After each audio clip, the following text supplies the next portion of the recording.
Haleluya.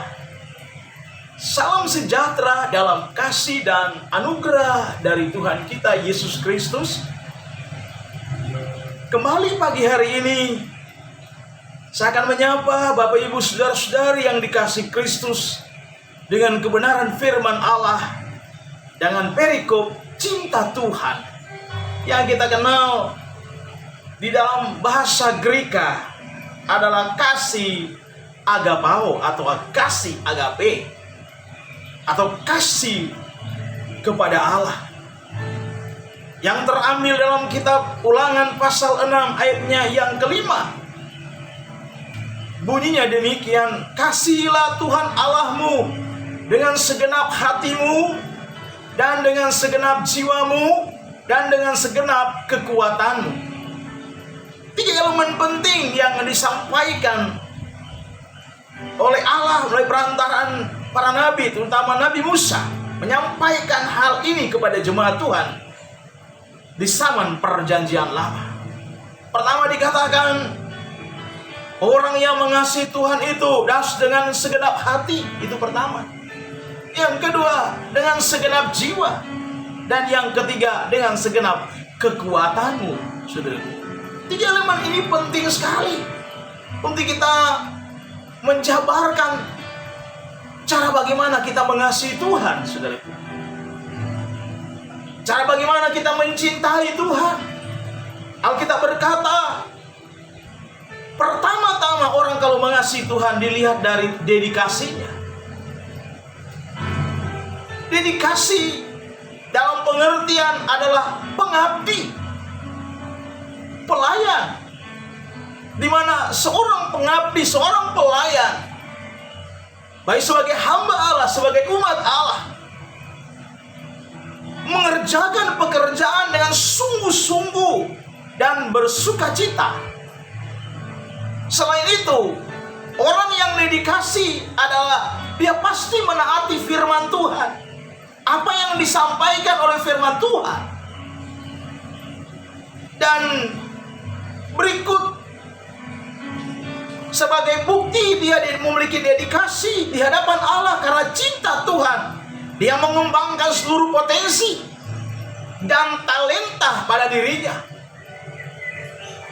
untuk memajukan kepekerjaan Tuhan di bumi ini melalui gereja Tuhan, melalui umat-umat Allah yang bergerak melalui gereja-gereja rumah, gereja-gereja sel, gereja-gereja di gereja-gereja lokal. Saudaraku, orang yang berdedikasi selain dia mengabdi, yang kedua, dia rela berkorban. Belajar untuk memberi di saat kita sedang membutuhkan. Mau enggak, saudaraku? Banyak orang saat memberi, dia sudah memiliki persiapan secara matang. Melalui akal sehat dia memberikan itu untuk memajukan pekerjaan Tuhan. Itu hal yang baik. Tapi alangkah baiknya kalau dari dasar hati sebagai benar dia mencintai Tuhan, dia dedikasikan hidupnya, dia rela berkorban, dia belajar untuk memberi di saat dia sedang membutuhkan, saudaraku.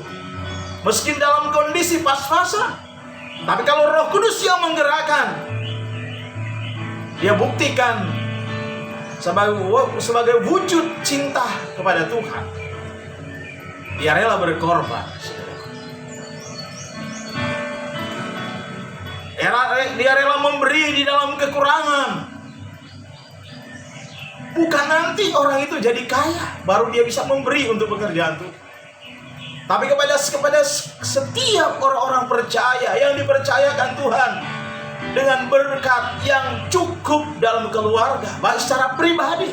Kalau itu digerakkan oleh Roh Kudus, dikatakan orang yang dedikasi selain mengabdi kepada Tuhan, dia juga rela berkorban, memberi di dalam kekurangannya, saudaraku. Bukan nanti sudah jadi kaya baru mau memberi.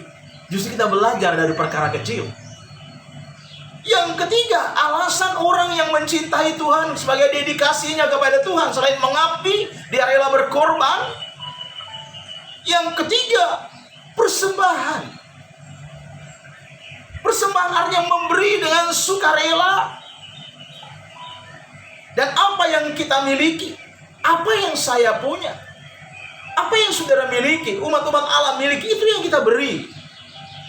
Itu namanya persembahan untuk Tuhan. Yang keempat, seorang yang cinta Tuhan. Sebab dia mendedikasikan dirinya loyal, saudaraku. Loyal artinya tetap setia pada gereja di mana dia bertumbuh. Di gereja lokal, baik itu di gereja sel, di gereja rumahan, saudaraku, dibentuk kehidupan karakternya, spiritualnya, supaya dia mapan di hadapan Tuhan, dibentuk melalui gereja lokal. Itu Tuhan tuntut adalah loyalitas sebagai umat Allah. Dia tetap setia pada gereja lokal, menerima keberadaan gereja setempat dengan ucapan syukur, dengan tidak membandingkan dengan gereja-gereja lokal yang lain, saudaraku. Apa yang sedang terjadi di akhir zaman ini, khususnya di seputar Pulau Jawa, di mana gereja-gereja yang ada di pedalaman, di desa-desa, di gereja-gereja di pinggiran, hampir banyak yang tidak diterjangkau, tidak dipedulikan, tidak diperhatikan. Mereka-mereka yang tinggal di desa, dituntun oleh gembalanya di gereja di desa. Setelah dia berhasil, dia mengabdikan diri di kota, mereka lupa bahwa air mata hamba Tuhan di desa yang menghidupi dia. Setelah dia berhasil, dia pindah ke kota. Saudaraku, yang dia topang adalah gereja di kota. Alangkah baiknya sebagai umat Allah, kita tidak melupakan gereja-gereja di mana kita pernah mengabdikan diri, membantu di kesusahan, di kesulitan.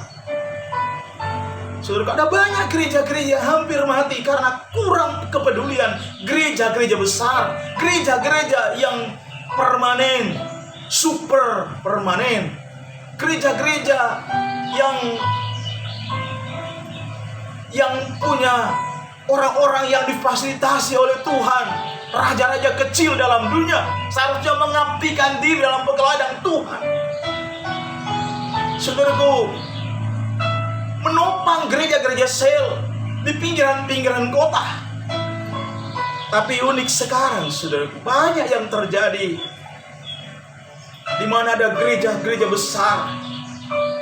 Mereka salah memanipulasi. Di mana ada sumber, mereka berkata bahwa di mana ada gereja yang sumbernya besar, bawa di sana, jangan bawa di tempat-tempat yang kerdil. Itu satu kekeliruan, saudara.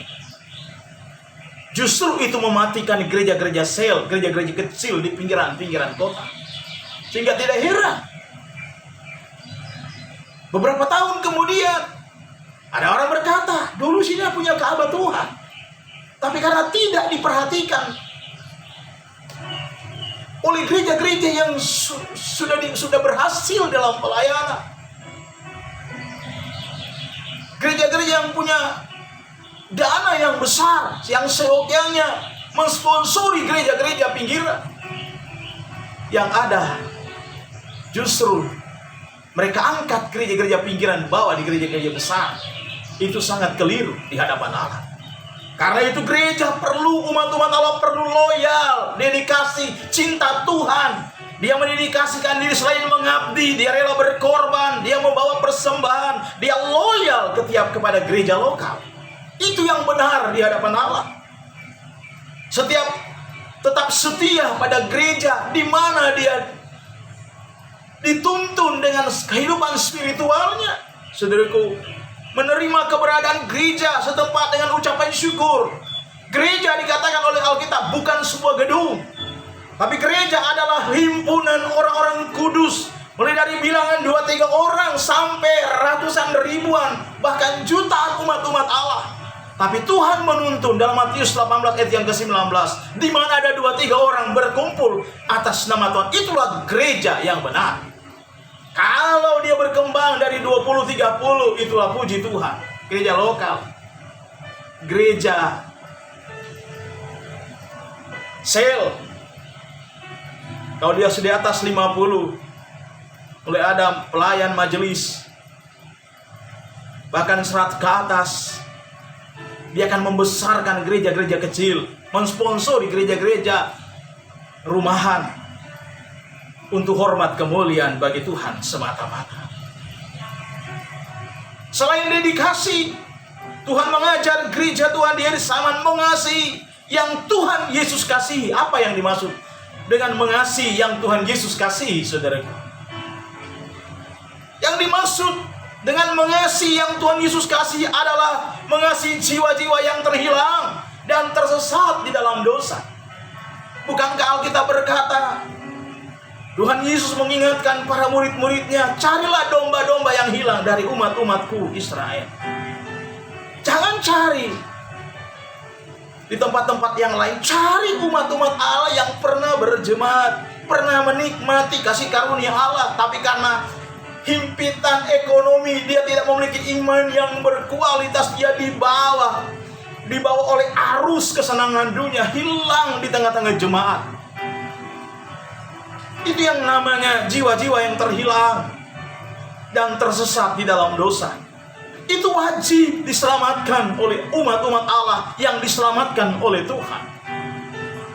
Jiwa-jiwa yang berdosa, selain jiwa-jiwa yang terhilang adalah ada jiwa-jiwa yang berdosa. Kehidupannya sejak muda sampai tua, dia berada dalam lingkaran kuasa kegelapan, perlu dibebaskan melalui apa? Doa dan air mata dan perkunjungan kita membawa anak-anak Tuhan, jiwa-jiwa yang berdosa ini, supaya dia dipulihkan oleh Tuhan. Kalau orang mengatakan aku mengasihi Tuhan Yesus, bahwa bukti dia mengasihi Tuhan Yesus yang Yesus kasihi. Selain itu jiwa-jiwa yang hilang dan tersesat di dalam dosa, jiwa-jiwa yang berdosa, bahkan anak-anak kecil, anak-anak sekolah minggu perlu digembalakan, saudaraku. Puji Tuhan. Meskipun masa pandemi, tetap saudaraku, meskipun masih di rumahan, beberapa orang kegiatan masih tetap dijangkau. Meskipun beberapa orang bisa kumpul, terhimpun kembali anak-anak kecil. Sebab keselamatan itu bukan hanya milik orang dewasa, orang tua, tapi anak-anak kecil perlu dituntun supaya mereka mengenal landasan firman Allah. Punya landasan yang sangat mendasar, sehingga di hari kemudian dia di dewasa, dia tidak meninggalkan pegangannya sebagai orang percaya pada Kristus Yesus. Dia tetap setia kepada Tuhan. Selain mengasihi yang Yesus kasih, dikatakan dia mengasihi rumah Tuhan, gereja dengan segenap fasilitasnya. Saudaraku, dikatakan mengasihi Tuhan Yesus, yang Yesus kasih adalah rumah Tuhan, gereja dengan segala fasilitasnya, dijaga, dirawat oleh umat-umat Allah, karena itu adalah fasilitas Tuhan.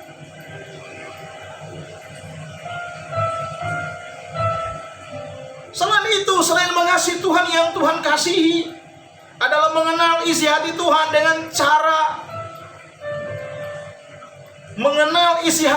dengan cara yang pertama, menyediakan waktu untuk berdoa, bersaat teduh, yang kita kenal bermeditasi,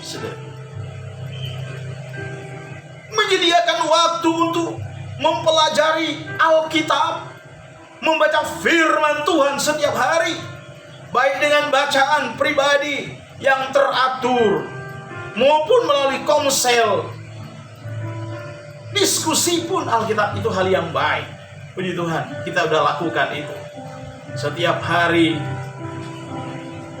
Kita mulai dengan kitab Roma bab 4, hari Minggu dengan bab 5. Puji Tuhan.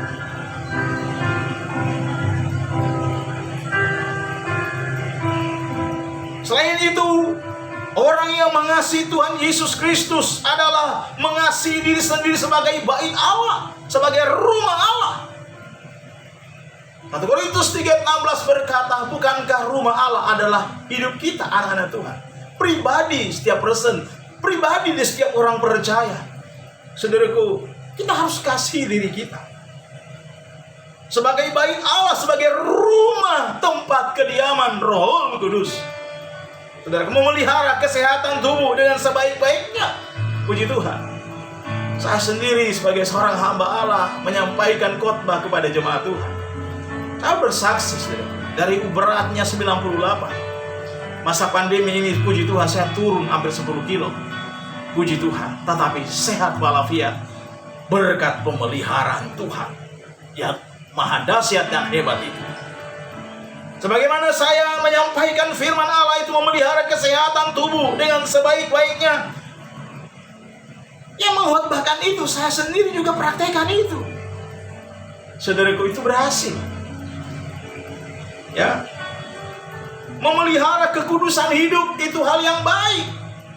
Untuk menjalin harmonis dengan Tuhan, dengan Sang Khalik itu. Saudara, kata kunci adalah kesucian. Tanpa kesucian hidup, tanpa kekudusan, Alkitab berkata, masuk saja tidak, apalagi melihat Allah.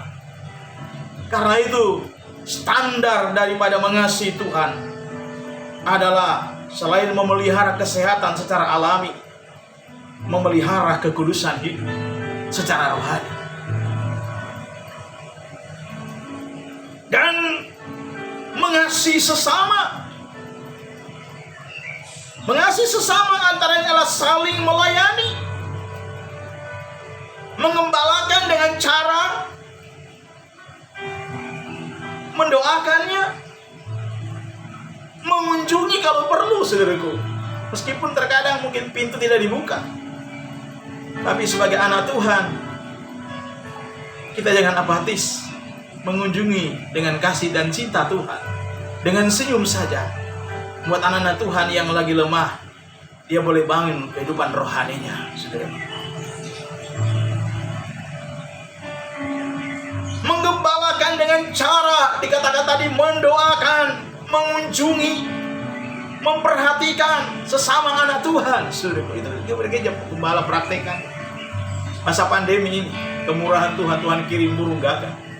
Orang-orang yang dipercaya Tuhan dengan berkat, raja-raja kecil dipercaya Tuhan, saya tidak kenal dari mana, tapi Roh Kudus perintahkan bahwa dipastori, bagi kepada domba-domba Tuhan. Selama hampir setahun Tuhan pelihara hamba Allah, Tuhan pelihara umat-umat Tuhan. Luar biasa kebaikan Tuhan. Selain itu, mengasihi sesama dikatakan tadi adalah memperhatikan, bahkan kalau perlu mengembangkan sikap empati dan merasakan apa yang orang lain rasakan. Terkadang saya sebagai hamba Allah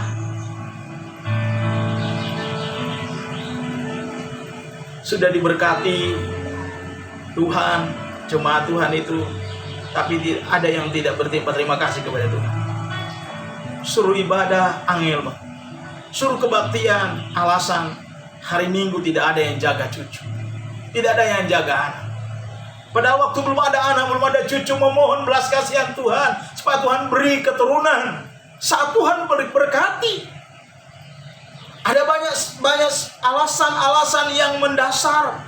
Dalam kitab Lukas 9 ayat 57 sampai 62 banyak dalil berkata, aduh, tidak ada kesempatan. Apalagi masa pandemi, takut. Benar memang, tapi bukan berarti kita tidak bisa beribadah, saudaraku. Selama masa pandemi, yang biasanya volume ibadah 2-30 orang hanya dihadiri oleh 6-8 orang. Itu hamba Allah ini terapkan, saudaraku. Siang maupun malam tetap ada doa. Jemaat Tuhan di kebaktian berfellowship di hari Minggu, baik di pagi maupun sore, meskipun hanya 5-6 orang, tetap kita ada persekutuan. Jangan abaikan cuman karena wabah penyakit, kita kalah dengan wabah penyakit. Memang pemerintah batasi dalam perkumpulan sosial apapun, hubungan sosial kemasyarakatan dibatasi. Kalau dia gedung besar yang biasanya isi 200 hanya 50 orang, 1/4. Kalau boleh Ya dia 200 orang 5 kali ibadah dalam sehari. Itu hal yang baik.